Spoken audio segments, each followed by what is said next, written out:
moving on, the injector current looked a little bit odd to me, so I went ahead and wanted to go and look at that in a little bit more detail. Our capture here is similar to what had in the other one for the crankshaft position sensor. We're at 500 milliseconds of division. Still have channel A as the battery voltage for showing the transition from crank to run to start and all that good stuff. Still have channel D as the injector current on it. And then in addition added the injector control of the two bank sensor bank fires, so each one of these is firing 3 injectors at the same time. This is a different digital image here, and actually changed the time base a little bit. We're still running basically all the same thing: battery voltage, injector controls, and current on it. Previous capture was at 500 milliseconds of division. We're at 10 milliseconds of division now. So we're basically getting 2 injector currents through the buffer on it.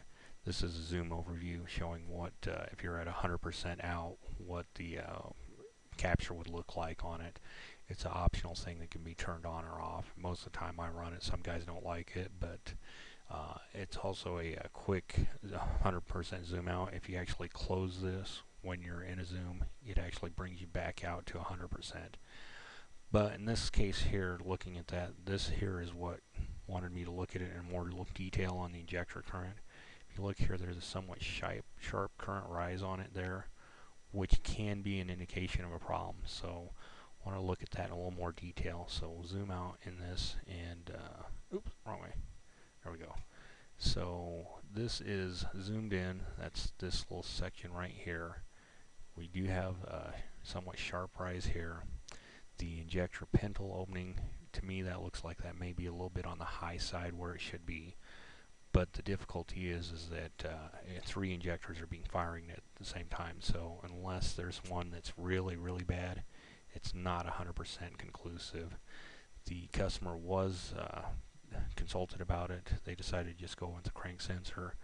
These injectors are prone to failing on this vehicle, but it's one of those things, I guess, we'll cross those road when it comes to that.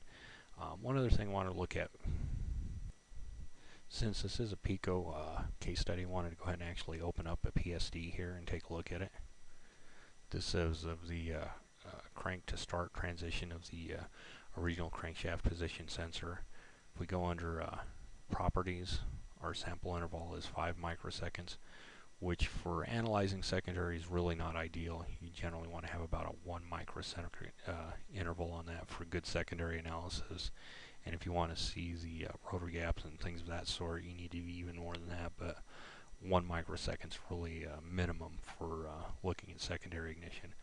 The other thing I want to look at here is the transition from the crank to start on it. So if you look here, we have a double pulse here, and then we have another double pulse here, and then after that occurs, we have our current transition going.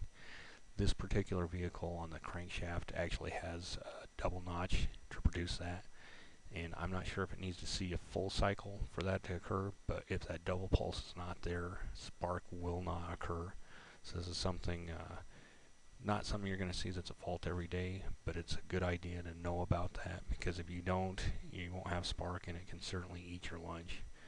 And as a couple more thoughts on this, the way that I set this up should have given good direction regardless of what occurred as far as a fault. So if the crank sensor was present and there was no spark, we would have been looking at the module or computer, depending on what it is.